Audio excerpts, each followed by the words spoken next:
Ces deux textes s'inscrivent dans une même logique d'action de l'État, impulsée au plus haut niveau par le Président de la République, son Excellence Félix-Antoine Tshisekedi Tshilombo, et portée par l'action concertée du gouvernement sous la conduite de la Première ministre, son Excellence Madame Judith Suminwa Tuluka. Le premier projet consiste à rétablir un cadre de sécurité clair. Le second, à inscrire cette stabilité dans la durée à travers des instruments de développement structurés. Permettez-moi de centrer mon propos sur la portée des projets de loi eux-mêmes. S'agissant du premier projet de loi autorisant la ratification de l'accord de paix, il répond d'abord à une exigence constitutionnelle. En matière de paix et de sécurité, aucun engagement international ne peut produire d'effets juridiques internes sans autorisation du Parlement. Votre rôle est donc déterminant pour donner pleine effectivité à cet accord. Mais au-delà de cette exigence formelle, ce texte présente un intérêt concret. Il permet de transformer un engagement diplomatique en cadre juridique opposable.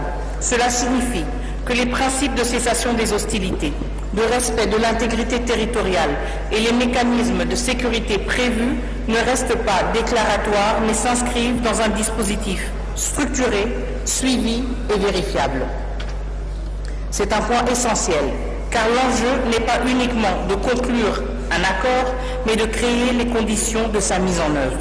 Ce projet de loi permet précisément d'encadrer cette mise en œuvre en donnant à l'État les bases juridiques nécessaires pour suivre les engagements, en apprécier le respect et, le cas échéant, en tirer les conséquences. Il contribue également à structurer les dimensions opérationnelles liées à la sécurité et à la protection des populations, notamment en ce qui concerne les conditions de retour des déplacés et l'accès humanitaire. Là encore, il s'agit de passer d'un principe à une capacité d'action.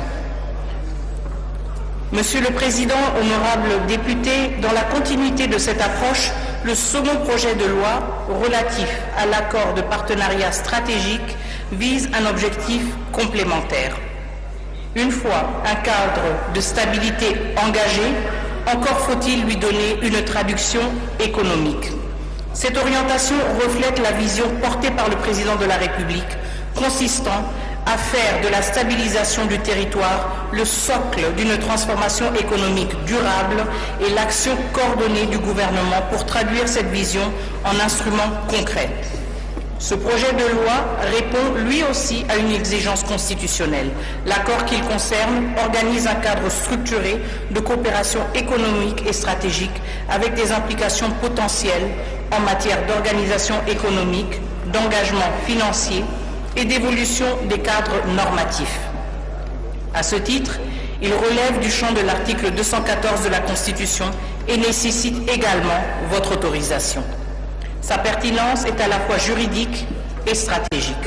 Sur le plan juridique, il permet de sécuriser le cadre de coopération. Il garantit que les engagements qui en découleront, s'inscriront dans un cadre conforme à notre ordre interne maîtrisé par l'État. Sur le plan stratégique, il dote la République d'un outil structurant pour accompagner la transformation de son économie. Il encadre des domaines clés: la valorisation des ressources naturelles, le développement des infrastructures, l'attraction d'investissements et l'organisation de chaînes de valeur plus transparentes et plus intégrées. Il est important de souligner que ce projet de loi n'emporte aucune cession de souveraineté. Il permet au contraire de mieux l'exercer en donnant à l'État les moyens de structurer ses partenariats et d'en fixer les conditions. Autrement dit, il ne s'agit pas simplement de coopérer davantage, mais de mieux encadrer cette coopération dans l'intérêt de la République. Honorables députés, pris ensemble, ces deux projets de loi traduisent une démarche cohérente, à la fois politique dans son impulsion et opérationnelle dans sa mise en œuvre. Le premier crée les conditions juridiques d'un cadre de sécurité, le second crée les conditions juridiques de sa consolidation économique. Dans les deux cas, permet de passer d'engagements internationaux à des instruments pleinement intégrés dans notre ordre juridique et donc réellement opérationnel. Monsieur le Président, honorable membres du bureau, honorables députés, en vous soumettant ces deux projets de loi, le gouvernement sollicite votre approbation afin de doter la République nécessaire pour agir de manière cohérente, à la fois sur le plan et du développement, conformément à la vision du chef de l'État et à l'action du gouvernement.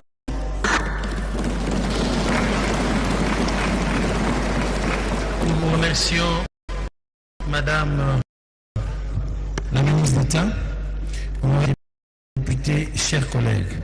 Enfin, l'heure est à la présentation déléguée de loi portant autorisation de prorogation de l'état de siège sur une partie du territoire de la République démocratique du Congo par le ministre d'État, ministre de Justice et garde des Sceaux. Monsieur le ministre, vous avez la parole.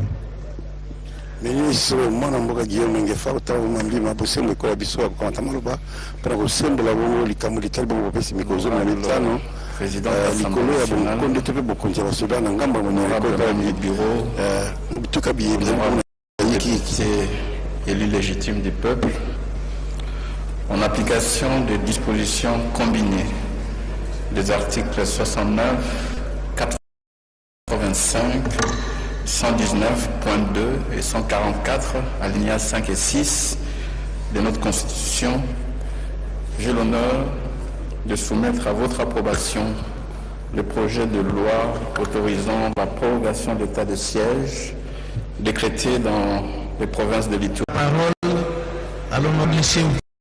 Kitundu pour le compte du groupe Alternative. Honorable Kitundu, vous avez la parole.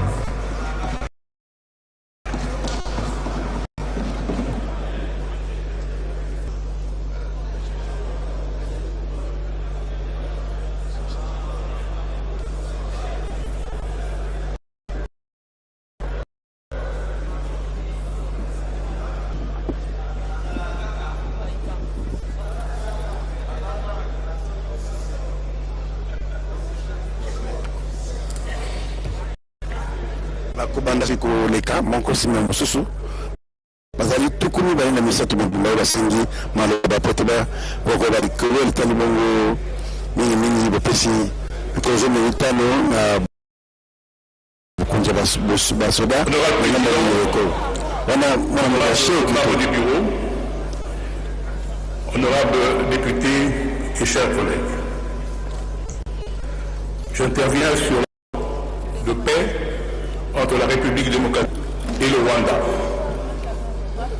Auparavant, je tiens à saluer la présence des deux ministres d'État. Honorable Président, honorable membre du bureau, chers collègues, de prime abord, permettez-moi de féliciter le gouvernement de la République pour la lucidité dont il a fait dans la conduite de l'action diplomatique ayant abouti principalement à la signature de l'accord de paix entre la République démocratique du Congo et le Rwanda, lequel est soumis ce jour à l'appréciation de notre Chambre aux fins de sa ratification par le Président de la République. Honorables députés, chers collègues, point n'est besoin de rappeler que notre pays est victime de l'agression rwandaise en violation caractérisée des principes fondamentaux d'intégrité territoriale et de souveraineté nationale tels que consacrés dans les dispositions pertinentes de la Charte des Nations Unies, de l'acte constitutif de l'Union africaine et du statut de Rome. Tous ces instruments juridiques internationaux font de l'agression une atteinte gravissime à une norme impérative du droit international. À cet égard, en vue d'un règlement durable de ce conflit interétatique, le Conseil de sécurité des Nations Unies, organe principal chargé du maintien de la paix et de la sécurité internationale, a adopté à l'unanimité la résolution 2773 en vertu du chapitre 7 de la Charte des Nations Unies, laquelle pose des obligations contraignantes le roi et la République démocratique du Congo. S'agissant particulièrement du Rwanda, la résolution lui ordonne de cesser en 23 et de se retirer immédiatement du territoire congolais. Honorable Président, honorable membre du bureau, chers collègues, dans un contexte d'anarchie qui règne dans les relations internationales, le Conseil de sécurité des Nations Unies ne disposant pas d'une police d'exécution de ses décisions, le président de la République, Félix-Antoine Tshisekedi Tshilombo, face à la mauvaise foi du Rwanda, l'exécution de ses obligations, a dû ingénieusement et complémentaire, en l'occurrence, celle de Doha et de Washington, en vue de la mise en œuvre de la résolution 2773 qui constitue une feuille de route principale pour sortir de l'impasse actuelle. Ainsi donc, l'accord de paix entre la République démocratique du Congo et le Rwanda examiné aujourd'hui par notre Chambre ne saurait être réduit à un texte ordinaire. Il représente pour nous un levier de pression diplomatique déterminante de la part des États-Unis. En effet, en sa qualité de médiateur et considérant sa prééminence sur le plan respectivement diplomatique, économique et militaire, les États-Unis du reste, membres permanents du Conseil de sécurité des Nations Unies, demeure le seul pays en mesure d'exercer dans le cadre de la diplomatie coercitive une influence décisive sur le Rwanda. C'est pourquoi autoriser la ratification de cet accord parrainé par les États-Unis constitue, en ce qui nous concerne, un acte de haute responsabilité parlementaire en vue de la restauration de l'autorité de l'État sur toute l'étendue du territoire national. Honorables députés, chers collègues, qu'à cela ne tienne, il appartient au gouvernement d'éclairer la lanterne de l'auguste Assemblée sur la manière dont il concilie les obligations découlant de la résolution 2773 du Conseil de sécurité et les engagements pris par les partis dans le cadre de cet accord. Car il s'observe amèrement une certaine léthargie dans l'exécution des obligations des partis, due notamment à l'interprétation cavalière de l'accord de Washington par la partie rwandaise, qui subordonne sans vergogne le retrait de ses troupes du territoire de la République démocratique du Congo à la neutralisation préalable des fameuses FDLR au mépris de l'article 25 de la Charte des Nations Unies qui instaure le caractère obligatoire des décisions du Conseil de sécurité à l'égard de tous les membres de cette organisation universelle. Ce comportement malicieux du Rwanda est de nature à générer un conflit artificiel entre la résolution 2773 et l'accord de Washington. Or, faut-il rappeler, cet accord non seulement fait référence à la dite résolution, mais aussi participe de ce fait à sa mise en œuvre. En tout état de cause, le droit international consacre la primauté des obligations issues des résolutions du Conseil de sécurité sur celles découlant de tout autre accord international conformément à l'article 103 de la Charte des Nations Unies qui stipule en cas de conflit entre les obligations des membres des Nations Unies en vertu de la présente charte et leurs obligations en vertu de tout autre accord international, les premières prévalent.